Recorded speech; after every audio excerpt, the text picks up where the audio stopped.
আজকের ভিডিওতে আমরা সি প্রোগ্রামিং নিয়ে আলোচনা করব। তো যাদের মোবাইল ফোন আছে কিন্তু কোনো কম্পিউটার নেই, তারাও আপনারা এই টিউটোরিয়ালটি আজকে ফলো করতে পারেন, কারণ আমরা অনলাইনে একটি আইডিই ইন্টিগ্রেটেড ডেভেলপমেন্ট এনভায়রনমেন্ট ব্যবহার করে কোডিং করব। তো সেই আইডিইটি হলো রেপলিট। আপনারা রেপলিটে চলে যাবেন, তারপর প্রথমে যে ওয়েবসাইটটা আসবে সেই ওয়েবসাইটটা ওপেন করবেন। এখানে গিয়ে সাইন আপে ক্লিক করবেন। নর্মাল প্রসেস, খুব সহজে আপনারা সাইন আপ করে নিতে পারেন। আমি আপাতত লগ ইন করে নিব গুগলের মাধ্যমে, যেহেতু আমার আগে থেকেই অ্যাকাউন্ট সাইন আপ করা আছে। লগ ইন হতে একটু সময় লাগবে, কিছুক্ষণ ধৈর্য ধরে অপেক্ষা করবেন। তারপর আপনাদের সামনে এইরকম একটা ইন্টারফেস চলে আসবে। আপনারা এখানে যে ক্রিয়েট অ্যাপ অপশনটা আছে এখানে ক্লিক করবেন, তারপর চুজ এ টেমপ্লেটে ক্লিক করবেন। তারপর এখান থেকে সি লিখে সার্চ দেবেন এবং প্রথম যে অপশনটা আছে সেখানে ক্লিক করে দেবেন। তারপর এখানে একটা টাইটেল দিতে বলবে, আমি এই ক্ষেত্রে টাইটেলটা দিলাম স্যাম্পল। এরপর ক্রিয়েট অ্যাপে ক্লিক করে দিলাম। আমাদের এরকম একটা অ্যাপ ক্রিয়েট হয়ে যাবে। তো আমি চাইলে কন্ট্রোল বাটনে ক্লিক করে মাউসের স্ক্রলটা ঘুরিয়ে একটু জুম করতে পারি। তো জুম করা হয়ে গেলে আমি এখানে অ্যাসিস্ট্যান্ট ট্যাবটা বন্ধ করে দিব। তো আমাদের সামনে এইরকম একটা কোড চলে আসবে। এখানে যদি আপনারা একটু উপরের দিকে লক্ষ্য করুন, তাহলে আপনারা দেখতে পাবেন যে এখানে main.c নামে একটা ফাইল বানানো আছে।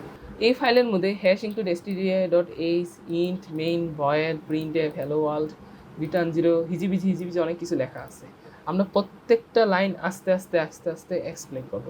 আপাতত আমরা কোডটাকে রান করে আপনাদেরকে আউটপুট দেখাই। আপনারা দেখতে পাচ্ছেন আউটপুট হিসেবে hello world চলে আসছে। আচ্ছা, এখন প্রত্যেকটা লাইন কি করছে একটু হালকা ইন্ট্রোডাকশন দিই। প্রথম যে লাইনটা #include_stdia.h, এখানে stdio একটা শর্ট ফর্ম, যার পুনরূপ হলো standard input output dot H দ্বারা বোঝায় হেডার ফাইল। তার মানে এখানে স্ট্যান্ডার্ড ইনপুট আউটপুট নেওয়ার জন্য একটা হেডার ফাইল আছে। এই হেডার ফাইলটাকে আমরা ইনক্লুডের মাধ্যমে আমাদের যে প্রোগ্রাম সেখানে অন্তর্ভুক্ত করেছি।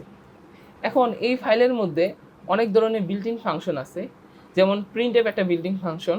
এই বিল্ট ইন ফাংশনটা এই ফাইলের মধ্যে অবস্থিত। যদি আমরা এই ফাইলটাকে ইনপুট না করি তাহলে আমরা এই ফাংশনটাকে কখনোই ব্যবহার করতে পারবো না। তাই এই ফাংশনটাকে ব্যবহার করার জন্য আমরা এই ফাইলটাকে ইনপুট করেছি। আরও বিভিন্ন ধরনের ফাংশন নিয়ে আমরা দেখবো, যেমন স্ক্যানএফ, তারপর গেটএস, পুটেস, এইরকম বিভিন্ন ধরনের ফাংশন আছে যেগুলো বিভিন্ন ফাইল থেকে ইনপুট করা হয়। তো এই ফাইলগুলোকে আমাদের দরকার হলে #include দিয়ে ইনক্লুড করতে হবে। তো পরের লাইনে আমরা যেটা লিখছি সেটা মূলত একটা ফাংশন বানাইছি ইন্ট, তারপর মেইন নামক একটা ফাংশন বানাইছি, তার ভিতরে ভয়েড লিখেছি। ভয়েডটা আপাতত লেখার দরকার নেই। তো এইরকম একটা ইন্ট একটা মেইন নামে ফাংশন বানাইছি, তারপর সেকেন্ড ব্র্যাকেট দিছি, তারপর কিছু কোড লিখেছি, এরপর সেকেন্ড ব্র্যাকেট দিয়ে ক্লোজ করছি। এই যে অংশটুকু এটা হলো ফাংশন। আপাতত আপনারা মনে রাখেন যে এটা আমরা মুখস্থ হিসেবে প্রত্যেকবার লিখব, পরবর্তীতে আমরা দেখব যে এই জিনিসটা আসলে কী বুঝাইছে। তো আমাদের যে বিষয়টা এখন মাথায় রাখতে হবে, যে কোনো সি প্রোগ্রামে এক্সিকিউশন মেইন নামক ফাংশন থেকে শুরু হয়। এরপর আমরা 4 নম্বর লাইনে প্রিন্টএফ হ্যালো ওয়ার্ল্ড একটা জিনিস দেখতে পাচ্ছি। প্রিন্টএফ হলো মূলত এক ধরনের বিল্ডিং ফাংশন, যার কাজ কোনো কিছুকে আউটপুট হিসেবে স্ক্রিনে দেখানো। যেমন হ্যালো ওয়ার্ল্ড যে টেক্সটটা আছে সেটা সে আউটপুট হিসেবে আমাদের এই কনসোল স্ক্রিনে দেখাই দিছে। যদি কোডটা রান করে আপনাদেরকে দেখাই, দেখেন আউটপুট হিসেবে হ্যালো ওয়ার্ল্ড চলে আসছে। আমি এখানে হ্যালো ওয়ার্ল্ডের পরিবর্তে আমার নিজের নামও দিতে পারতাম, রাহুল। তারপর যদি কোডটাকে রান করতাম তাহলে রাহুল আউটপুট হিসেবে চলে আসতো। তো প্রিন্টএফের মাধ্যমে আমরা খুব সহজেই যে কোনো কিছু আউটপুট করতে পারি। যেমন আমি চাইলে এখানে একটা সংখ্যাকেও আউটপুট করতে পারি, যেমন 12 লিখলাম, লিখে যদি রান করি আউটপুট হিসেবে 12 চলে আসবে। আমি চাইলে যে কোনো সিম্বল বা ক্যারেক্টার যে কোনো কিছু এরকম প্রিন্টএফের ভিতরে আউটপুট হিসেবে দেখাতে পারি। তো এগুলো নিয়ে বিস্তারিত আমরা পরে জানবো। আপাতত আমরা একটা বিশেষ জিনিস জানি। আমরা যেমন এখানে যা লিখছি আমাদের কোড সেটা এক্সিকিউট করেছে। আমরা মাঝে মাঝে এমন কিছু জিনিস লিখতে চাবো যেটা আমাদের কোড, আমাদের যে কম্পাইলার সে পড়বে না, সে এটাকে ইগনোর করে যাবে, কিন্তু আমাদের কোডে থাকবে জাস্ট বিকজ কোডটাকে সুন্দর করে এক্সপ্লেন করার জন্য। তো এই জিনিসটাকে বলা হয় কমেন্ট। কমেন্ট লেখা হয় এরকম দুইটা স্ল্যাশ দিয়ে, তারপর আমি যদি কিছু লিখি যেমন দিস ইজ এ কমেন্ট। তো এই যে 5 নম্বর লাইন পুরোটাই হলো একটা কমেন্ট। এবং এটা কী ধরনের কমেন্ট, এটা যেহেতু একটা লাইনকে কাভার করে তাই এটাকে বলা হয় একটা সিঙ্গেল লাইন কমেন্ট। তাহলে আমরা লিখতে পারি this is a single line comment. আমি যদি আপনাদেরকে কোডটা রান করে দেখাই, আপনারা দেখবেন আউটপুট হিসেবে এখানে কিন্তু this is a single line comment এটা আসে নাই, বা আমাদের যে কম্পাইলার সেটা কোনো এরর দেয় নাই। কিন্তু আমরা যদি এইটা মুছে দিতাম, এখন যদি রান করতাম, তাহলে মারাত্মক লেভেলের এরর দিত। কী এরর দিছে সেটা আমরা পরে দেখব না। তো এইরকমভাবে দুটো স্ল্যাশ দিতে হবে, যেটা দ্বারা মূলত সিঙ্গেল লাইন কমেন্ট বোঝানো হয়। যেমন সিঙ্গেল লাইন কমেন্ট আছে, এরপর আপনারা বুঝতে পারছেন আরেকটা হলো মাল্টি লাইন কমেন্ট। এইটা এরকম স্ল্যাশ দিতে হয়, মাঝে দুটো তারা দিতে হয়, এবং তারার মাঝখানে আমি যা লিখব সেটাই মূলত কমেন্ট। যেমন আমি লিখলাম this is a multi line comment. এই যে this is a multi line comment, এই পুরো জিনিসটুকু আমাদের কম্পাইলার ইগনোর করবে।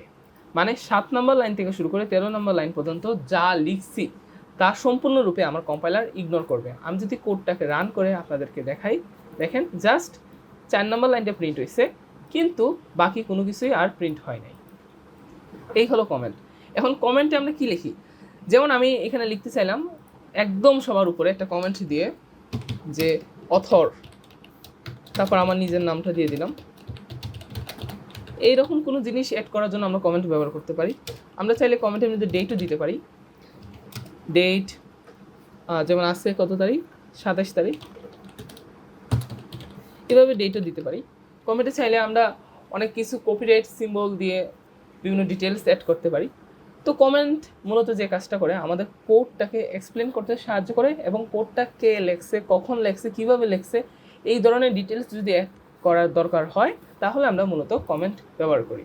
এটা সিঙ্গেল লাইন কমেন্টও ব্যবহার করা যেতে পারে, মাল্টি লাইন কমেন্টও ব্যবহার করা যেতে পারে। সিঙ্গেল লাইন কমেন্ট একটা লাইনকে কমেন্ট করে, আর মাল্টি লাইন কমেন্ট একাধিক লাইনকে কমেন্ট করে থাকে। এই ছিল কমেন্ট নিয়ে আলোচনা। তো এখন আমরা একটু ডেটা টাইপ নিয়ে আলোচনা করব। তো আমরা এখানে হেডিং হিসেবে এইভাবে কমেন্ট ব্যবহার করে দিতে পারি, ডেটা টাইপস। আচ্ছা, তো ডেটা টাইপসটা কী সেটা দেখানোর আগে আমি একটু কিছু মুখ দিয়ে বিশ্লেষণ করি। যেমন আমরা পূর্ণ সংখ্যা দৈনন্দিন জীবনে ব্যবহার করি। তো পূর্ণ সংখ্যাকে ইংরেজিতে বলা হয় ইন্টিজার নাম্বার বা পূর্ণ সংখ্যা। ইন্টিজারকে প্রোগ্রামিংয়ের ভাষায় সংক্ষেপে বলা হয় ইন্ট। একই রকমভাবে আমরা বাস্তব জীবনে দশমিক সংখ্যা ব্যবহার করি। দশমিক সংখ্যাকে বলা হয় ফ্লোটিং পয়েন্ট নাম্বার বা সংক্ষেপে ফ্লোট। তারপর আমাদের ক্যারেক্টার ব্যবহার করা হয়, বিভিন্ন ধরনের ক্যারেক্টার বলতে যেমন আমি এ একটা ক্যারেক্টার, বি একটা ক্যারেক্টার, সি একটা ক্যারেক্টার, কিন্তু আমি বললাম রাহুল কিন্তু একটা ক্যারেক্টার না, রাহুল একটা ওয়ার্ড। এইরকম সিঙ্গেল লেটার বা মানে যে ক্যারেক্টারগুলা, এগুলোকেই মূলত বলা হয় সিতে ক্যারেক্টার ডেটা টাইপের অন্তর্ভুক্ত। ক্যারেক্টারকে সংক্ষেপে ক্যারেক্টার বানানো কীভাবে, CHARACTER ক্যারেক্টার হোয়াটএভার। তো এটা সংক্ষেপে বলা হয় CHAR কার দিয়ে সিতে প্রকাশ করা হয়। তো আমরা কিছু উদাহরণ দেখি। যেমন আমি লিখলাম 39, এইটা সিতে একটা ইন্টিজার ডেটা হিসেবে গণনা করা হয়। যদিও এখানে রেড লাইন দেখাইতেছে, এটা দেখাক, আমরা এটা দেখব কেন রেড লাইন দেখাইতেছে, আপাতত বোঝানোর জন্য আমি লিখতেছি। আমি চাইলে একটা কাজ করতে পারি, কমেন্ট দিয়ে আপনাদেরকে বুঝাই।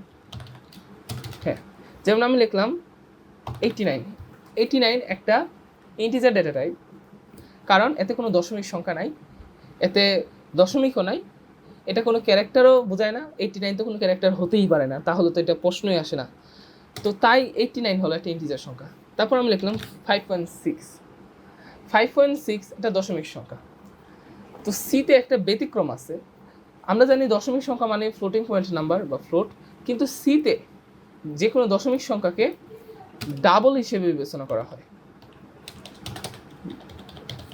আর এটা আমি লিখে দিই ইন্টিজার সংখ্যাকে সিতে ইন্ট দিয়ে প্রকাশ করে, আর এরকম দশমিক সংখ্যাকে সি বাই ডিফল্ট ডাবল হিসেবে বিবেচনা করে। কিন্তু আমি যদি এখানে 5.6 অ্যাপ লিখতাম, তাহলে সি এটাকে ফ্লোট, সংক্ষেপে ফ্লোট, পূর্ণরূপ হলো ফ্লোটিং পয়েন্ট নাম্বার, এটা হিসেবে বিবেচনা করে। এখন কেন ডাবল হিসেবে বিবেচনা করে, কেন এটাকে ডাইরেক্টলি ফ্লোট হিসেবে বিবেচনা করে না, সেটা আমরা পরে দেখব। এখন যদি সংক্ষেপে বলতে চাই, ফ্লোট একটু কম ডেটা, কম জায়গা দখল করে, আর ডাবল সে একটু বড় জায়গা দখল করে।